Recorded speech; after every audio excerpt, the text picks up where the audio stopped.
Paul wants to know, in your opinion, is the post-match victory promo the best Ric Flair promo of all time?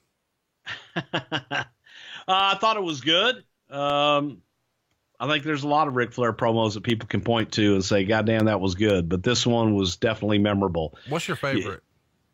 God, I think I go back and listening to the whole build up to Rick's last match. Some of those promos were absolutely classic, and they had so much emotion to them because they were real and you felt it. Here's a fun one. The Mounties Intercontinental title reign, was it just a rib? Not a rib. Aaron wants to know, was there a year when it was highly considered / almost happened that a not top guy was set to be the winner? And if so, who was it? No, because after this, when we got to WrestleMania 9, with the Royal Rumble right before that, the fact that the winner would be in the main event at WrestleMania, we talked about doing Unknown, and actually that first one we talked about doing it with Scott Steiner, but it had to make sense to get us to WrestleMania. Let's talk about the poster. One of the most iconic things ever. David wants to know, any stories on working with Marvel comic artist Joe Jusko, who drew the iconic early Royal Rumble posters? Just the first one that he did was so damn good that Vince loved it, and we went back for, did we do it 2 years or 3 years in a row? But we went back to it, and that was one of the first times that Vince ever went back to something like that. How did you guys find him? Was he a fan and pitched it, or did somebody have the idea of having a comic book guy do it? Creative Services reached out, and Creative Services had the concept and reached out to him to do it. They're excellent. They're one of the few posters that I actually have up in my house.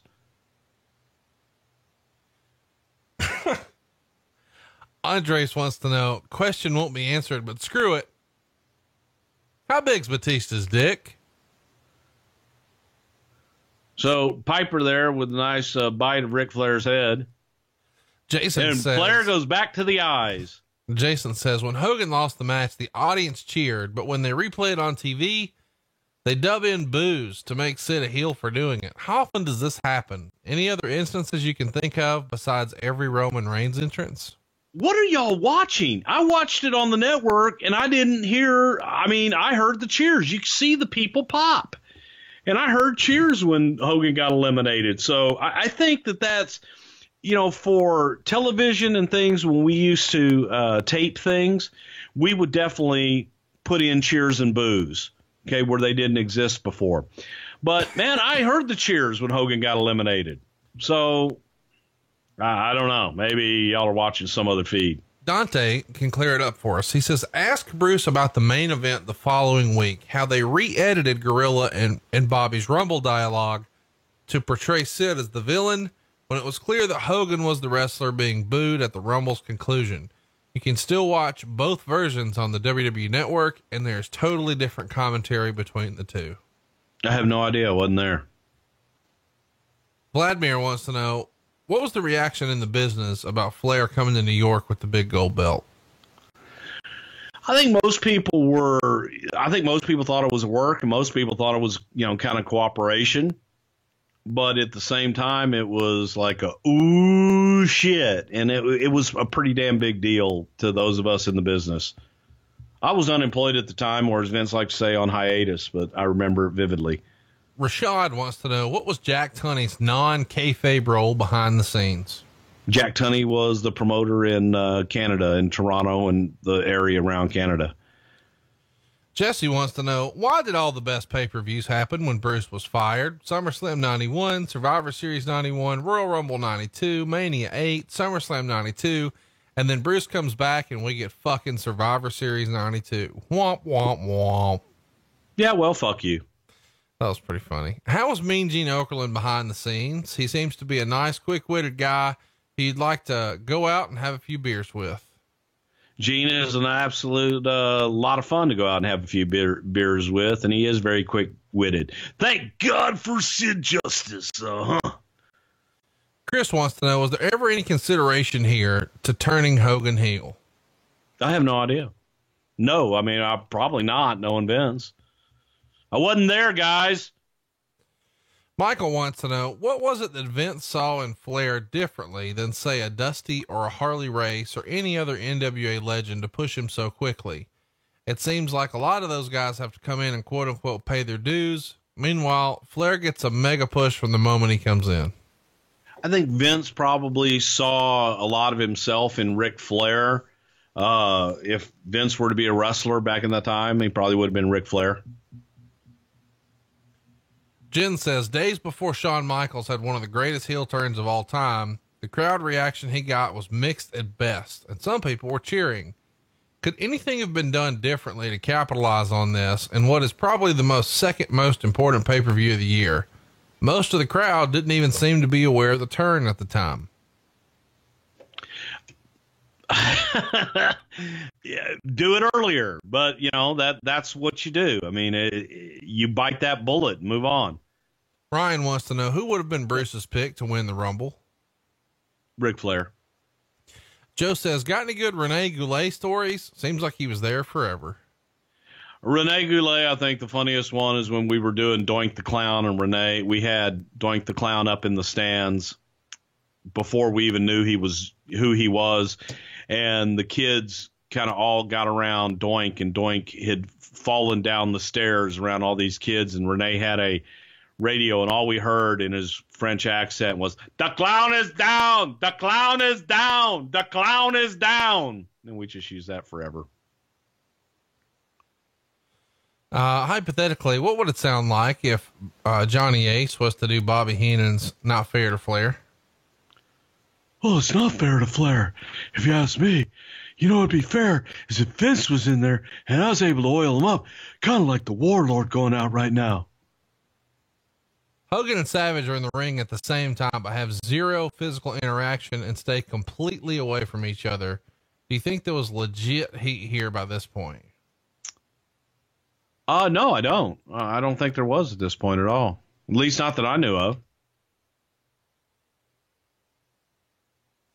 Anthony wants to know, how did Titan Time work in the early years of the Rumble when you were just using an arena scoreboard clock to count down? Well, we didn't just use an arena scoreboard clock to count down. The only time that the arena scoreboard clock would come up is when there was 10 seconds left, and we decided when the 10 seconds was left. Eric, so it could be 90 seconds, 2 minutes, whatever we wanted. Eric says, I know you get this question a lot, but why didn't you guys put the title on Virgil? Well, I have to go back and change my answer. The person I would have put over in the Royal Rumble still Ric Flair. Aaron wants to know, hypothetically, what might it sound like if Roddy Piper sang "With My Baby Tonight"? Oh, spend my days working hard on the goal, fella. Kind of like Bill Shatner doing some of those songs. Better manager, Mr. Fuji or Jimmy Hart? Different. It's just different. They're both great. Lou has a great question here. Why didn't Triple H win this Rumble? I'm beginning to wonder that myself.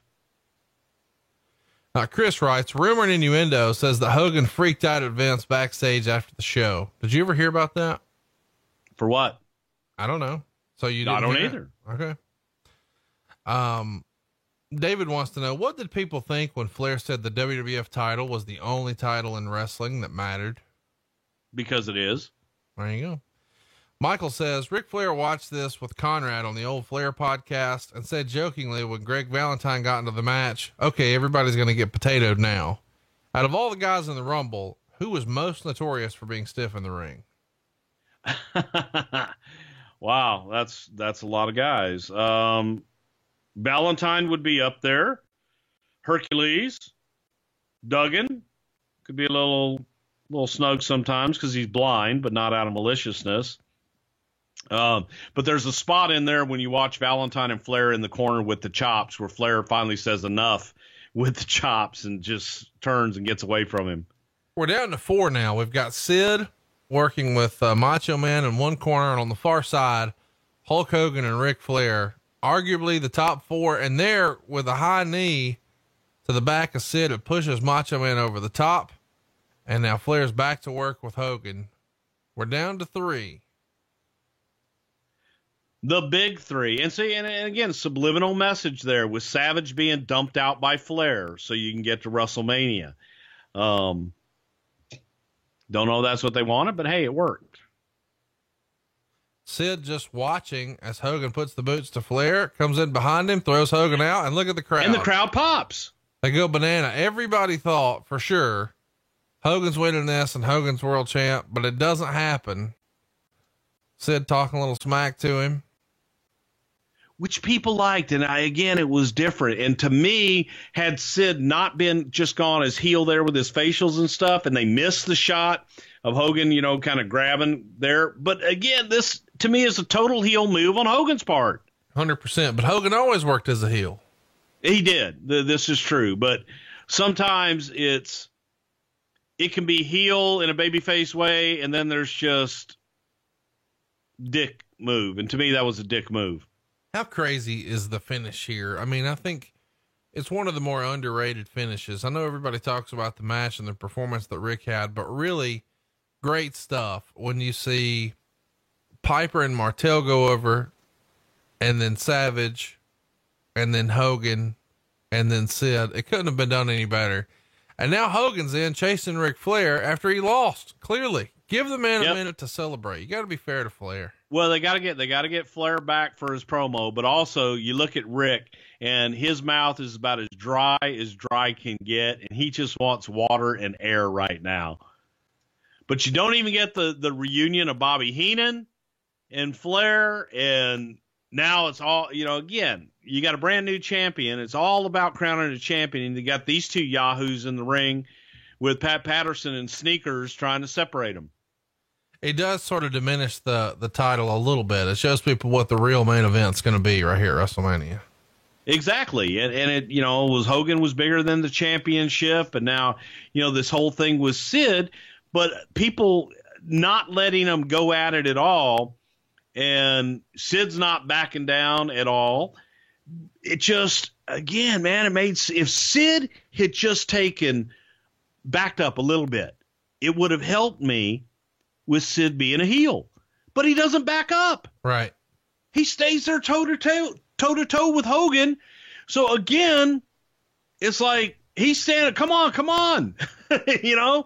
It's who's the heel. Everything Sid's doing, no matter how heelish you want to say it is, it's babyface in this situation to me. Brian wants to know, as far as Bruce knows, was anyone besides Flair ever considered? I don't really know. Maybe Sid, but I have absolutely no idea who the hell they consider for this one. Paul writes, do you think it was a mistake to turn Sid heel at this point? Between the 91 Survivor Series and this show, the crowd was obviously ready to cheer someone else besides Hogan. Yeah, and I think that it would have been the right move for Sid to be the babyface here, just at least for this run. I don't know that Sid, for the long run, would have been the right guy as a babyface, but right here it would have been, in my opinion. Chris wants to know, do you know how much it meant in real life for Piper to win a title? Was he just playing the part here, or was he excited to actually have a belt? I think Roddy appreciated the nod, but he also knew he was an attraction and didn't need a belt.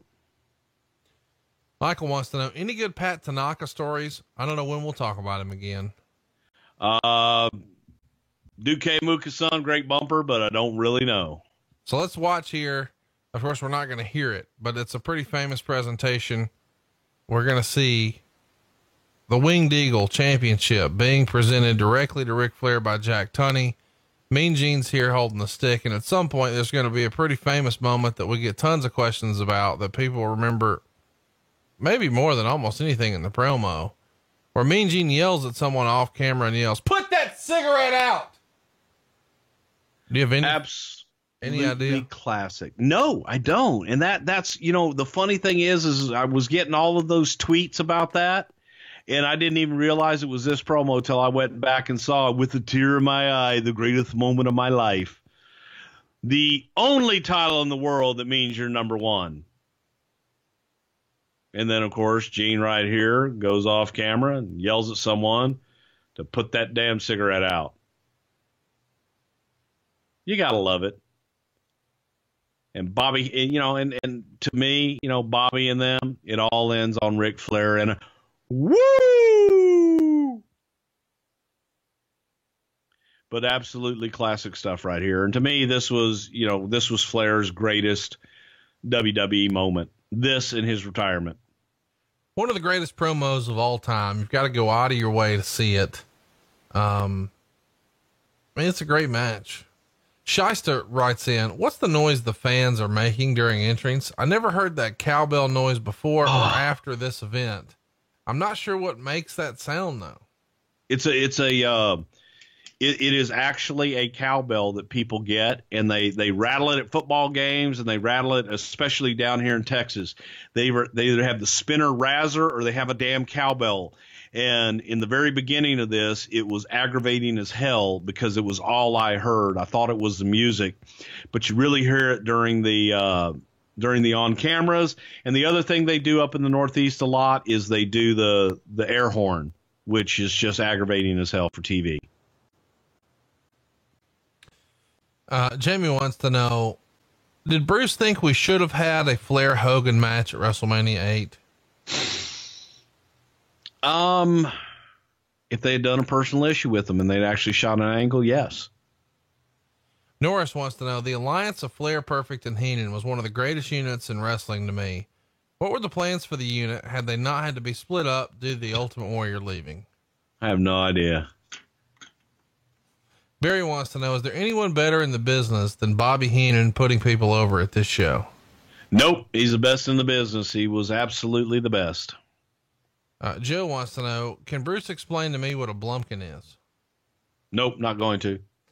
Jason wants to know, can you tell us any stories about Bobby traveling with Rick? Didn't last long because Bobby's liver couldn't take it. And Bobby couldn't take being out all night, drinking every night with Rick, and he had to get off the road. He just couldn't take it. Any Beverly Brothers stories or natural disaster stories you can share? No, the famous, natural disaster story is just Earthquake and Kenji Katao in Japan, where Earthquake just basically totally punked him out in his home country and bitch slapped him.